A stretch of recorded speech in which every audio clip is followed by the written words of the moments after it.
Generalizing words, for example, somewhere, somehow, anything, anybody, etc., using tari or he in Marathi.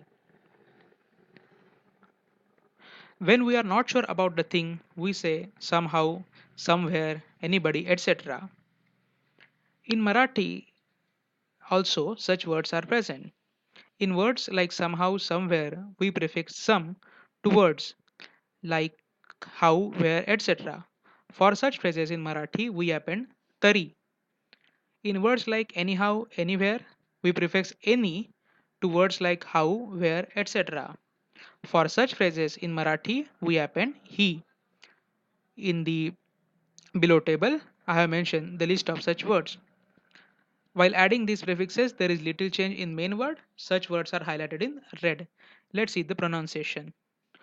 Who, कोण, someone, कोणीतरी, anyone, कोणीही, when, कधी, sometime, कधीतरी, anytime, कधीही, when, केव्हा, sometime, केव्हा तरी, anytime, केव्हाही, where, कुठे, somewhere, कुठेतरी, anywhere, कुठेही, what, काय, something, काहीतरी, anything, काहीही, how much or how many, किती, many, कितीतरी, any, कितीही, how, कसा, somehow, कसा तरी, anyhow, कसाही, which, कुठला,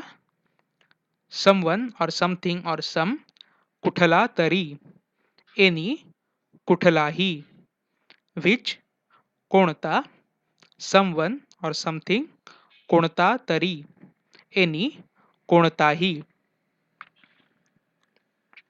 To use preposition with these words, preposition is appended to main verb and then tari or he is used. For example, someone is कोणीतरी. To someone is कोणाला तरी. So we have said the preposition la to first verb कोणाला, first verb कोण, so it has become कोणाला, and then we have said तरी, कोणाला तरी. Some is कुठला तरी. In which box? कुठल्या खोक्यात? Into some box. कुठल्या तरी खोक्यात. Full sentence examples. Call someone. कोणाला तरी बोलव. Call anyone. कोणालाही बोलव. I reached there somehow. मी तिकडे कसा तरी पोचलो. I will reach there anyhow. मी तिकडे कसाही पोचेन. He has gone somewhere from morning. तो सकाळपासून कुठेतरी गेला आहे. He is not ready to go anywhere. तो कुठेही जायला तयार नाही. Another use of tari. In Marathi, when tari is used as separate word, it means still or even though. Examples: I told him, still he ate it. मी त्याला सांगितले, तरी त्याने हे खाल्ले. Why she pressed button? Though she was told not to do so. तिने button का दाबले? तरी तिला सांगितले होते, करू नकोस. When appended with a noun or pronoun, tari means at least.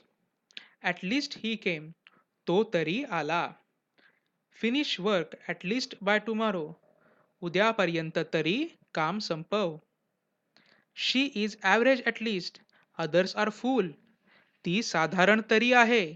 बाकीचे मूर्ख आहेत. You should have told me at least.